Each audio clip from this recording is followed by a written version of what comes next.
revient à l'ancien régime, où les rois ne payent plus et le peuple paye. Et je pense que la plupart des gens ne savent pas que Apple paye 0,005% d'impôts, ce qu'aucun petit commerce ne paye dans toute l'Europe. Il y a des gens qui ont des fortunes. Il faut dire que 1% de la population dans ce pays détient 25% de ce qu'il y a dans les comptes en banque et dans l'immobilier. Bonjour tout le monde et bienvenue pour ce nouvel Instant Porcher. Je suis ravie de vous retrouver. L'Instant Porcher, c'est un petit moment qu'on se prend entre nous avec Thomas Porcher chaque semaine pour décrypter l'actualité. Car on le sait, le discours est politique et les comprendre est un véritable enjeu démocratique. Je vous rappelle, pour qu'on n'arrête pas tout, le média dépend de votre soutien, vos abonnements et vos dons. On lance une grande campagne de dons de fin d'année pour ne pas mourir. Pour celles et ceux qui le peuvent, rendez-vous sur lemediatv.fr/soutien pour nous soutenir. Ce projet de télé libre et indépendante ne peut se faire sans vous. Au programme aujourd'hui, la France championne des impôts, mais pour qui? Et on va détricoter le projet de loi immigration. C'est l'Instant Porcher.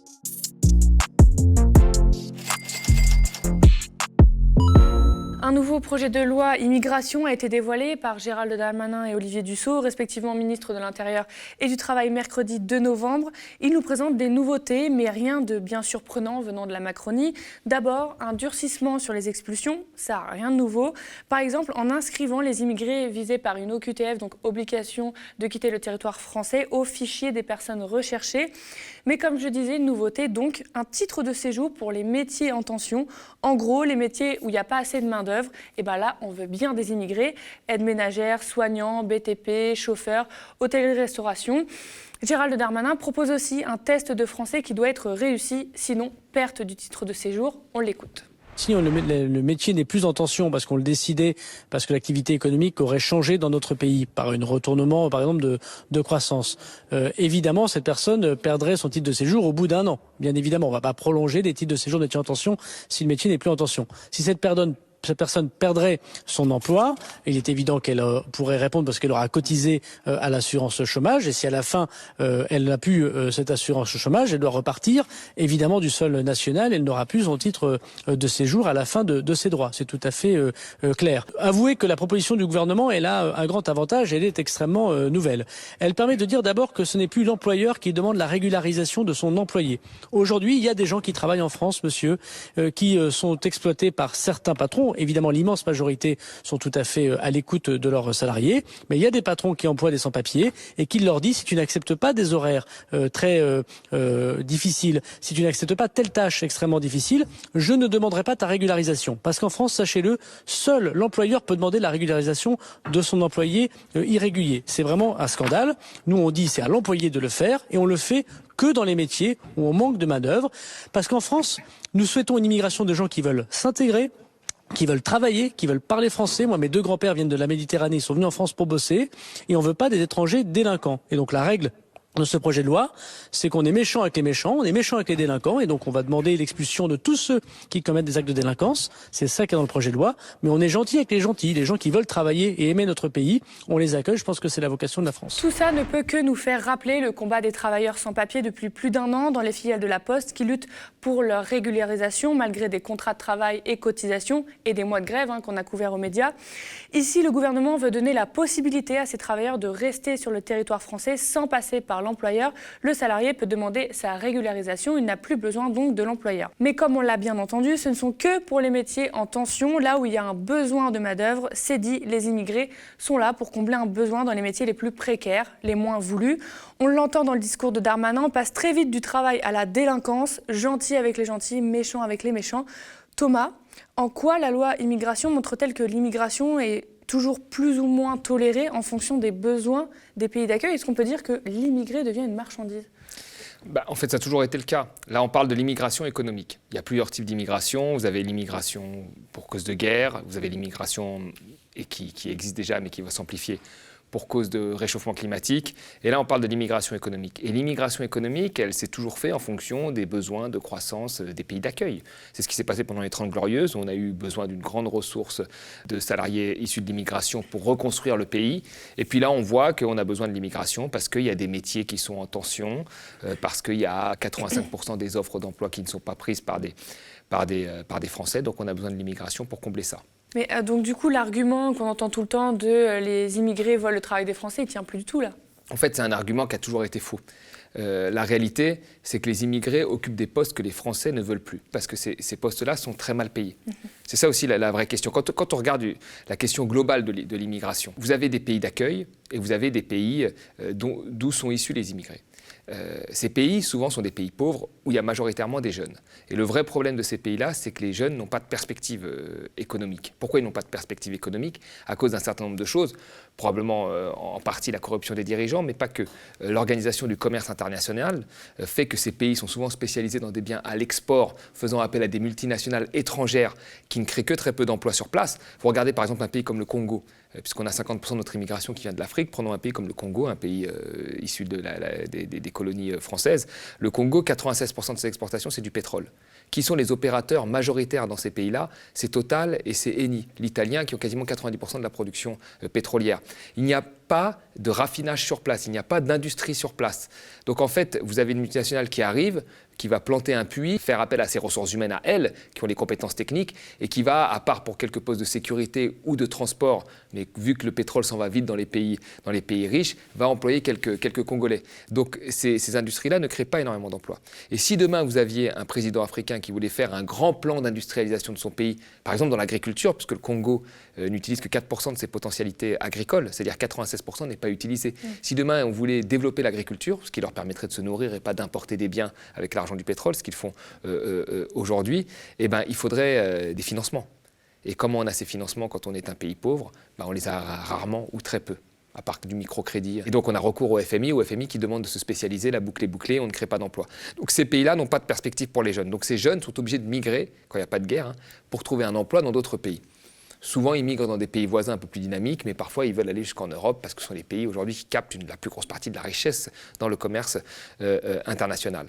Et qu'est-ce qui se passe dans les pays d'accueil? Dans les pays d'accueil, il y a un certain nombre de travaux qui sont importants. On a parlé des premiers de cordée, l'aide à domicile, l'assistance maternelle, le bâtiment, les cuisines, où là les salaires sont tellement faibles en comparaison de la dureté du travail que plus aucun Français n'en veut. Et donc là on se dit, plutôt que d'augmenter les salaires, parce que vous savez, moi je vous mets des assistantes maternelles ou des aides au ménage à 2500 € net, là vous avez tout de suite plein de gens qui reviennent à ce travail-là. C'est surtout que c'est très mal payé en comparaison de l'effort et de la difficulté de ce travail-là.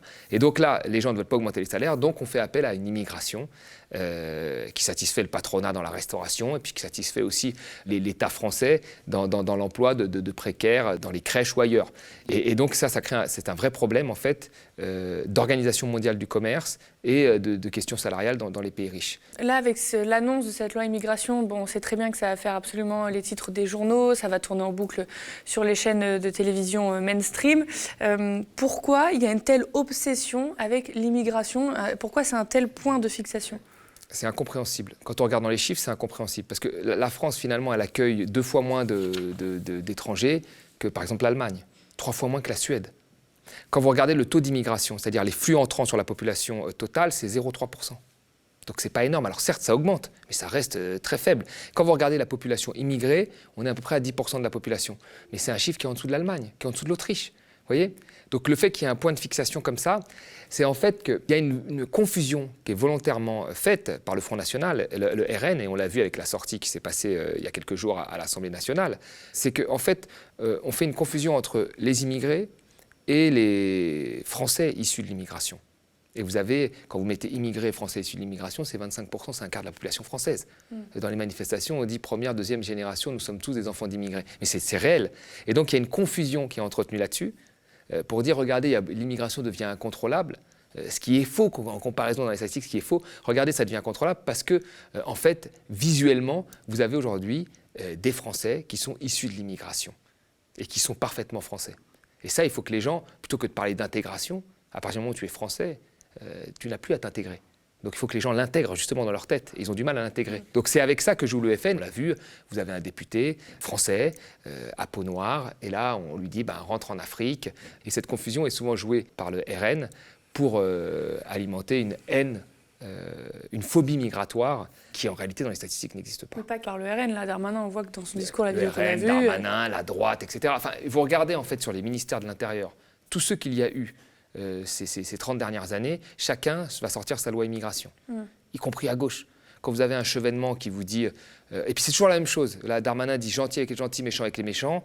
Ce qu'avait dit Chevènement, c'est grosso modo ferme et humain. Tu vois, c'est un peu ça, il faut être ferme, ce qui veut dire la même chose. Ce qu'avait dit Besson sous Sarkozy, qui vient de la gauche aussi, il avait dit à peu près la même chose, l'humanité, la fermeté, enfin, c'est toujours la même chose. Donc, je veux dire, on est un pays où chaque fois qu'il y a un ministère de l'Intérieur, il faut qu'il fasse la loi immigration, parce que ça fait parler de lui. Et puis, en fait, au final, moi, je pense que ça donne des voix au RN. Il y a ce sentiment qui monte dans tous les pays, puisqu'on l'a bien vu avec le Brexit, on l'a bien vu avec l'élection de Trump, qui a fait quand même son élection en partie sur l'immigration, notamment dans les États du Sud, avec ce mur sur le Mexique. Et le Brexit, pareil, avec la menace de l'immigration, de la mondialisation. Et avec le succès de certains livres qui prônent le grand remplacement, etc. Enfin, donc on voit très bien qu'il y a quand même là-dessus une espèce de phobie qui n'est pas justifiée et qui est alimentée par certains partis sur cette question-là. Puis parler de ça, ça permet de ne pas parler d'autre chose. De ne pas parler d'autre chose. Mais il est quand même vraiment important de rappeler, contrairement à des discours qui sont parfois entendus où on va vous dire bien sûr, welcome refugees ou l'immigration, c'est génial. L'immigration est toujours une douleur, quelle qu'elle soit en fait. Pour guerre, c'est une douleur ultime, on l'a bien vu. Et là, il faut, je pense, que les États soient présents, pour les questions climatiques aussi, mais même pour les migrations économiques. Et même des migrations qui se font parfois dans des conditions les meilleures, c'est-à-dire quelqu'un qui va quitter son pays ou quitter sa famille pour aller travailler avec tout le processus administratif qui est fait, ça reste quand même quelque chose de difficile. Donc la vraie question de fond, et qui est partagée par l'ensemble des économistes également en Afrique, c'est de pouvoir trouver à cette jeunesse des débouchés, parce que personne n'a en réalité envie de partir. Si ces gens partent, c'est qu'ils sont contraints par l'absence de débouchés économiques dans leur propre pays. Et c'est ça le vrai problème aujourd'hui qu'il faut résoudre. Et si on veut s'attaquer à ça, c'est très simple. Il faut s'attaquer à l'Organisation mondiale du commerce qui est très mal faite. Il faut s'attaquer au financement de ces pays parce que ces pays n'ont pas accès au financement.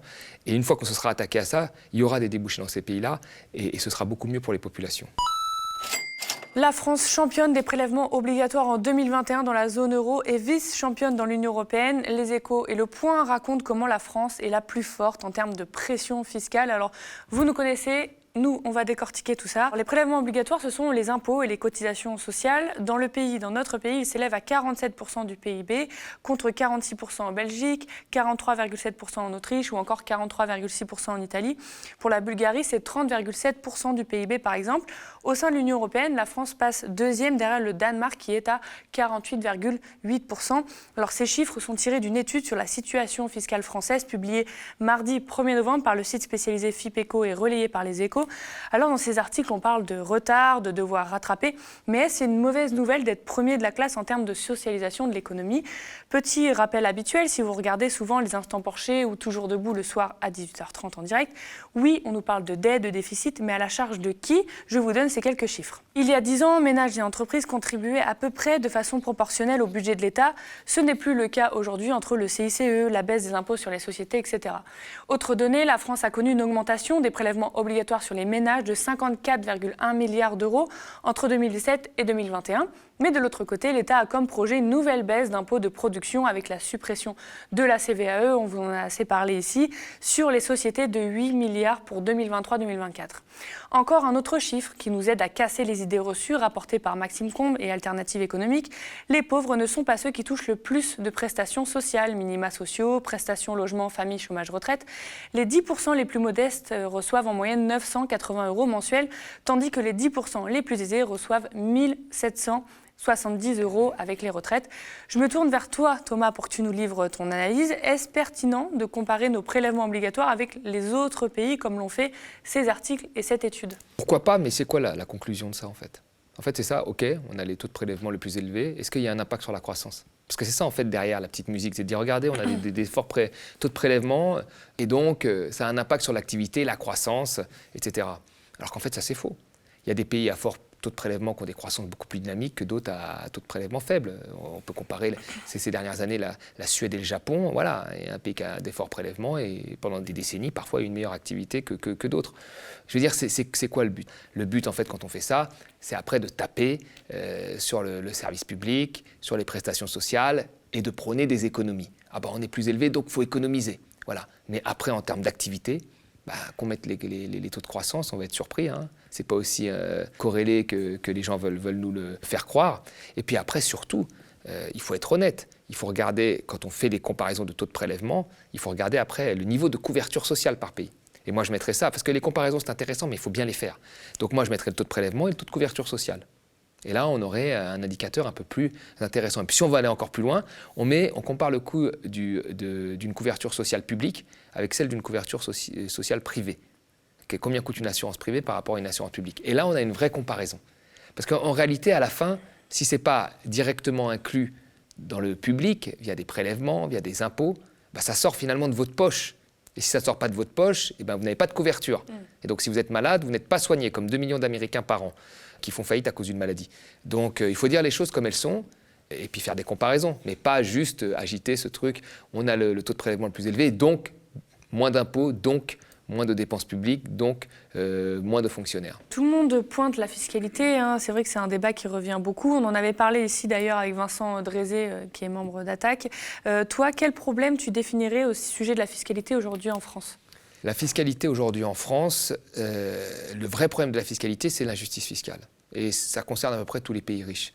C'est-à-dire qu'aujourd'hui, il y a une grosse partie des gens, et les plus riches, qui échappent à l'impôt, qui sont des gens mobiles, qui peuvent aller s'installer ailleurs, tout en restant, en vivant, parce que c'est très difficilement contrôlable, en vivant dans le pays qu'ils veulent, souvent leur pays à eux. Et on l'a bien vu avec les scandales de la chanteuse Shakira, qui vit en Espagne et qui faisait de l'optimisation fiscale. Et puis il y en a plein d'autres, je pense, en France. Hein. Donc ça, c'est la première des choses. Et puis vous avez aussi des grandes entreprises qui payent très peu d'impôts. On se souvient du scandale d'Apple qui payait 0,005% d'impôts sur les sociétés en Europe.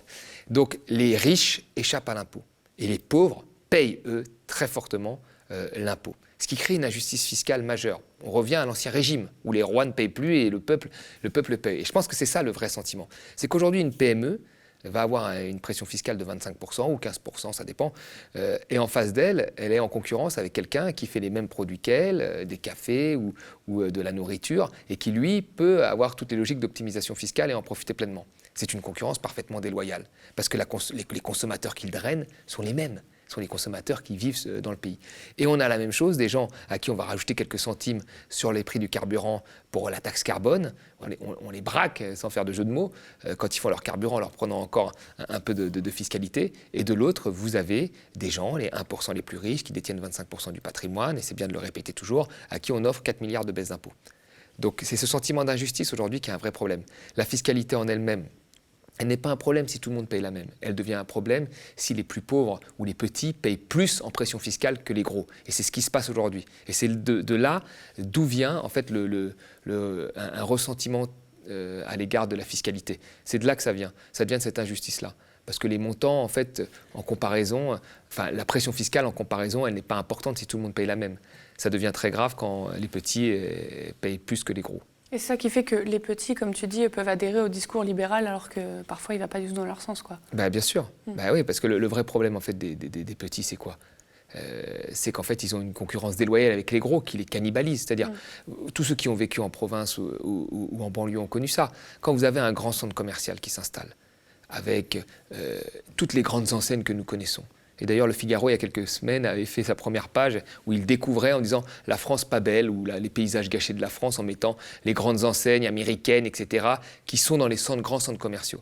Quand vous avez ça qui ouvre, vous avez souvent les petits commerces, mais même les commerces les boucheries, les fruits et légumes, les cinémas de quartier qui ferment. On a tous vécu ça. Moi, je me souviens dans la ville où j'étais, le Bourget, Paris-Nord est arrivé à côté, grand centre commercial, avec un super grand cinéma, etc. Le cinéma de quartier a fermé. Et puis après, tous les petits commerces ont fermé. La logique de centre commercial écrase les petits. Alors, il l'écrase aussi parce que ces grandes enseignes ont les moyens d'aller dans ces centres commerciaux et ont les moyens de faire en sorte d'avoir une pression fiscale plus faible. Et ça, c'est quand même un gros problème. Et c'est pareil pour les ménages, du coup, les classes moyennes qui vont se retourner contre les classes les plus pauvres plutôt que... Sachant que tout le monde paye ses impôts, on le rappelle, la TVA, tout le monde est assujetti à cet impôt. Oui, mais c'est un impôt qui est parfaitement injuste puisque le pourcentage de pression fiscale que ça exerce sur vous dépend de combien vous gagnez. Vous voyez, puisque c'est la même pour tous, et c'est pareil pour l'essence. Donc c'est un impôt qui ne tient pas compte de celui qui le paye. De la fortune de celui qui le paye. Donc c'est un impôt injuste. C'est pour ça que tous les gens les plus riches veulent qu'on fasse transvaser toutes les taxes, grosso modo, sur des taxes à la consommation. Parce que eux, ça représenterait beaucoup moins dans leur salaire que les plus pauvres. Donc il y a une vraie injustice. Moi, je pense que cette injustice, elle vient aussi du fait que beaucoup de gens ne se rendent pas compte de la richesse qu'il y a dans ce pays. Enfin, je pars de mon exemple, mais quand vous vivez dans une petite commune de province ou de banlieue, le riche, c'est celui qui est un peu au-dessus de vous, qui va avoir un pavillon, qui va partir en vacances, qui va avoir une voiture. Donc c'est lui le riche, vous voyez. Donc là, la concurrence, elle se fait entre une classe moyenne et les pauvres. Mais quand vous connaissez Paris, après que vous découvrez Paris, vous vous rendez compte qu'il y a une richesse extrêmement élevée, en fait, que personne ne soupçonne. Et c'est pour ça que les discours de « oui, on en veut, faut pas en vouloir aux riches, une multinationale, c'est une PME qui a réussi », c'est des discours qui imprègnent bien, on va dire, les classes populaires, parce qu'ils ne soupçonnent pas. Je pense que la plupart des gens ne savent pas que Apple paye 0,005% d'impôts, ce qu'aucun petit commerce ne paye dans toute l'Europe. Personne ne soupçonne ça. Et personne ne peut penser qu'il y a des gens qui ont des fortunes. Il faut dire que 1% de la population dans ce pays détient 25% de ce qu'il y a dans les comptes en banque et dans l'immobilier. Personne ne peut imaginer ça. Et donc, à partir du moment où vous n'arrivez pas à quantifier quelque chose d'énorme, c'est très difficile de comprendre qui doit être plus taxé que les autres. Cela fait déjà 1 mois et demi que nous avons lancé notre grand projet d'antenne 24/7 et de télé libre et indépendante. Aux médias, on est transparent. Ce grand projet et votre média sont menacés. Cette belle émission, l'Instant Porcher, où déconstruire l'économie et donner du pouvoir à tout à chacun, nous est primordial et menacé. On lance un appel pour soutenir une information différente. Nous avons comme objectif une campagne de dons à hauteur de 200 000 €. Alors, ça paraît énorme, mais c'est rien comparé aux télés des milliardaires. Et pour pouvoir faire vivre l'équipe et lui permettre de vous fabriquer une information indépendante. Pour celles et ceux qui le peuvent, on compte sur vous sur lemediatv.fr/soutien. Merci de toujours nous suivre. Pour tous vos commentaires et vos pouces en l'air sous la vidéo, spectateurs, abonnés, donatrices et sociaux, je vous dis à la semaine prochaine.